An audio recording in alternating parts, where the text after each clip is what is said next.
మన ప్రభు అయిన యేసుక్రీస్తు వారి యొక్క పరిశుద్ధమైనటువంటి నామములో మరొకసారి ఈ రీతిగా ప్రభు ఒక వాక్యాన్ని తీసుకొని మీ మధ్యకి రావటానికి ప్రభు ఇచ్చినటువంటి మంచి సమయాన్ని బట్టి ప్రభుని స్తుతిస్తున్నాను. ప్రియమైనటువంటి దేవుని బిడ్డలారా, ఈ సమయంలో మనము దేవుని యొక్క వాక్యాన్ని చదువుకొని ఆ వాక్యాన్ని మనం ధ్యానం చేద్దాం. నిశ్చయంగా ప్రభు తన దాసుని మరుగుపరిచి ఆయన మాటల ద్వారా ప్రతి బిడ్డతో కూడా మాట్లాడినట్లుగా ఈ సమయంలో దేవుని వాక్యాన్ని మనం చదువుకుందాం. యోహాను రాసినటువంటి పత్రిక, మొదటి పత్రిక 5వ అధ్యాయము 13వ వచనాన్ని మనం చదువుకుందాం. అపోస్తలుడైనటువంటి యోహాను రాసినటువంటి మొదటి పత్రిక 5వ అధ్యాయము 13వ వచనాన్ని మనం చదువుకొని ఆ వాక్యాన్ని ప్రార్థనాపూర్వకంగా ధ్యానం చేద్దాం. ఇక్కడ రాయబడినటువంటి మాటలు, ఆయన బట్టి మనకు కలిగిన ధైర్యం ఏమనగా, ఆయన చిత్తానుసారంగా మనం ఏది అడిగినను ఆయన మన మనవి ఆలకించునన్నదియే. చిన్న ప్రార్థన చేసుకుందాం.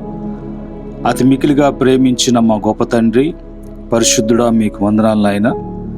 ఈ సమయంలో చదవనటువంటి మీ యొక్క వాక్యాన్ని దీవించండి.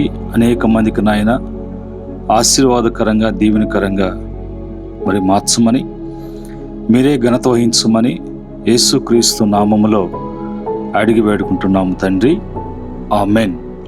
ప్రియమైనటువంటి దేవుని బిడ్డలారా, ఈ సమయంలో మరి మన దేవుని వాక్యాన్ని చదువుకున్నాం. దేవుని వాక్యములో అపోస్తలుడైనటువంటి యోహాను గారు రాసినటువంటి మొదటి పత్రిక 5వ అధ్యాయము 13వ వచనములో ఉన్నటువంటి మాటను మనం చదువుకున్నాం. ఆయనను బట్టి మనకు కలిగిన ధైర్యము. ఎవరిని బట్టి అనంటే, ప్రభువైన యేసుక్రీస్తు వారిని బట్టి మనకి కలిగేటువంటి గొప్ప ధైర్యము, గొప్ప నమ్మకము ఏంటంటే, మరి ఆయన చిత్తానుసారముగా మనం ఏది అడిగినను ఆయన మన మనవి ఆలకిస్తారు. మన మనవి ఆలకించడమే కాకుండా, ఏదైతే మనం అడుగుతున్నామో, అడిగేది దేవుని చిత్తానుసారంగా అడుగుతున్నామో, అది తప్పక మన జీవితాలలో ఆయన అనుగ్రహించేటువంటి దేవుడిగా ఉన్నాడు. కనుక ఏది కూడా దేవుని చిత్తము లేకుండా మనుషుల యొక్క చిత్తము, స్వయం చిత్తము చేయాలని ప్రయత్నం చేస్తూ ఉంటారు. ఏదైనా ఒకవేళ ఒక పని తలపెట్టినప్పుడు అందులో దేవుని చిత్తము ఉన్నదా, దేవుని చిత్తానుసారంగా ఇది నేను చేస్తున్నానా అనేది మనం ఆలకించినప్పుడు, ఆలోచించినప్పుడు, అందును బట్టి అందులో దేవుని చిత్తము గాని ఉంటే మనకు జరగవలసినటువంటి కార్యాలు, దేవుని వలన జరిగేటువంటి కార్యాలు అవి తప్పక జరుగుతాయి. అయితే రెండో మాటగా ఏమంటారంటే, మొదటి యోహాను పత్రిక 5వ అధ్యాయము 14వ వచనములో మరొక మాట, మనం ఏమి అడిగినను ఆయన మన మనవి ఆలకించునని మనం ఎరిగిన ఎడల మనం ఆయనను వేడుకున్నవి మనకు కలిగినవని ఎరుగుదాము అనేటువంటి మాట రెండవ మాట.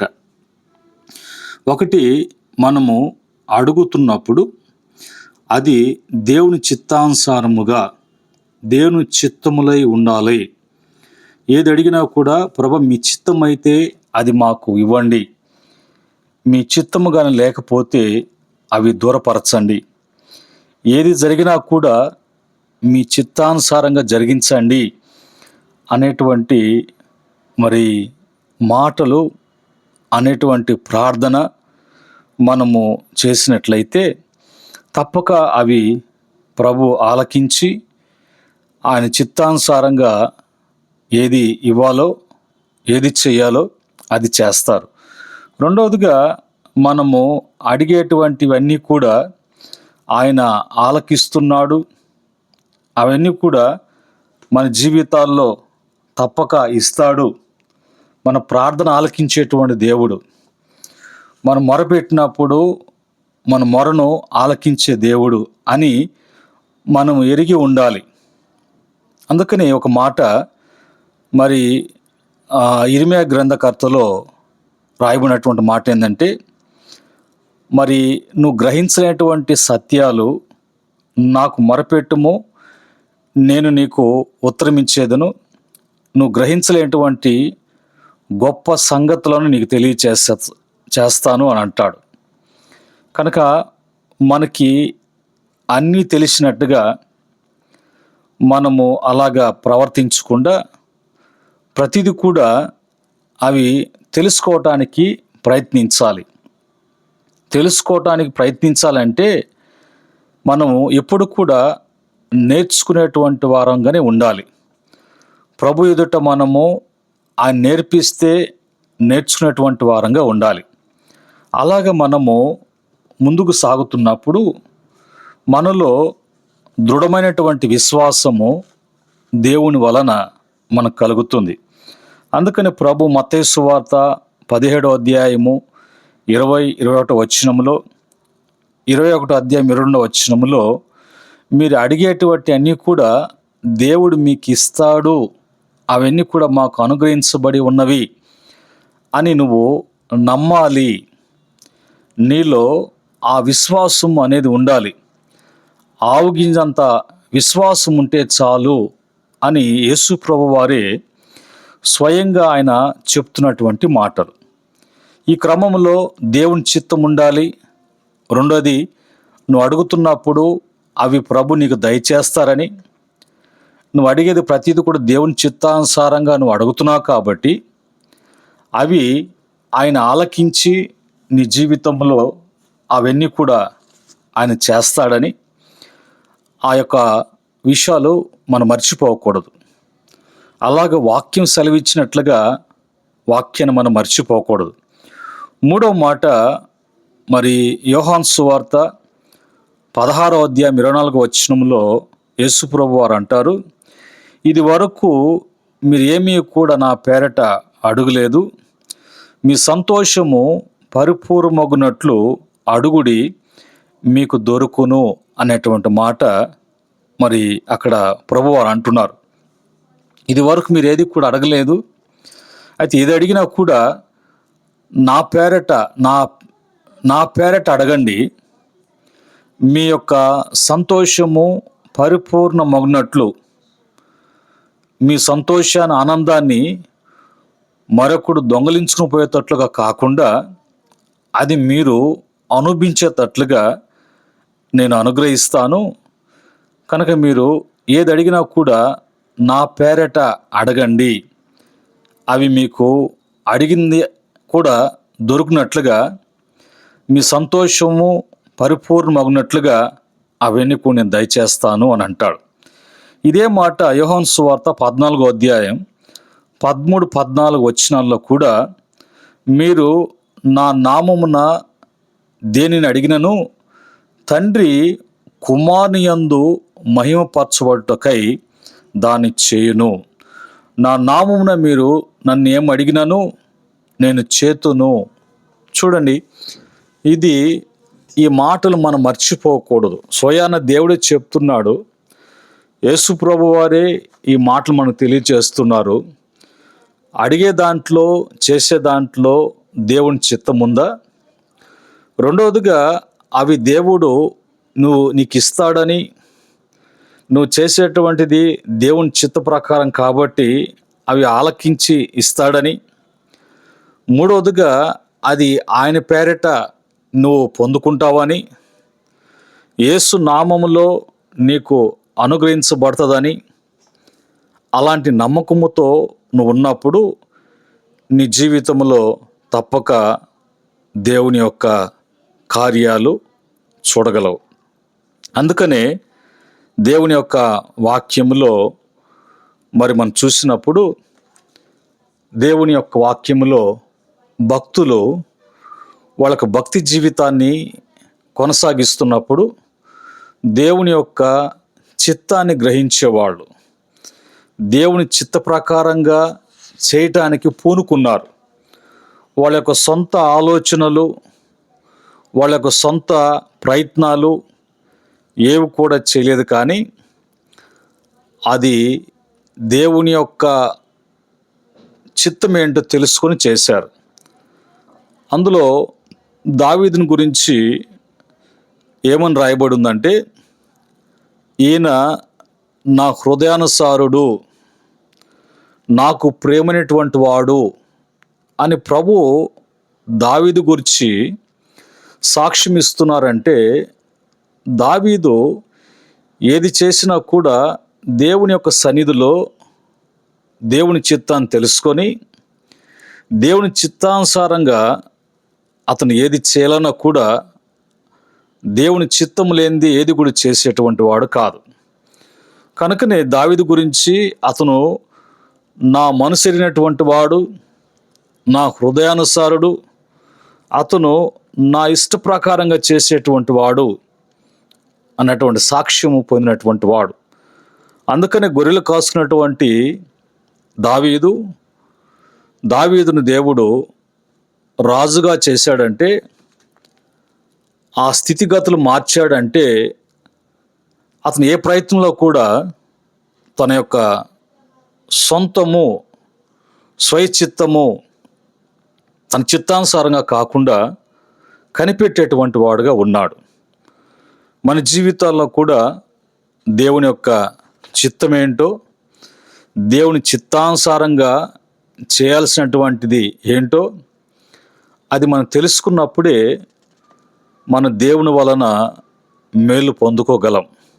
అందుకనే భక్తుడు ఏమంటాడంటే, కీర్తన 143వ కీర్తన 10వ చరణంలో ఒక మాట అంటాడు, నీవే నా దేవుడవు, నీ చిత్తానుసారంగా ప్రవర్తించుటకు నాకు నేర్పము, దయగల నీ ఆత్మ సమభూమి గల ప్రదేశమందు నన్ను నడిపించునుగాక అని అంటారు.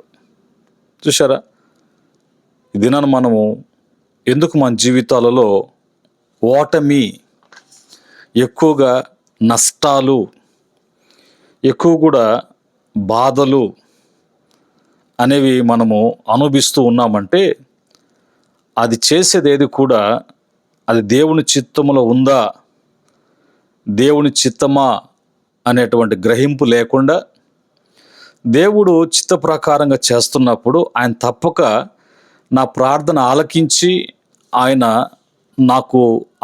దయచేస్తారు అనేటువంటి నమ్మకం లేనటువంటి పరిస్థితి.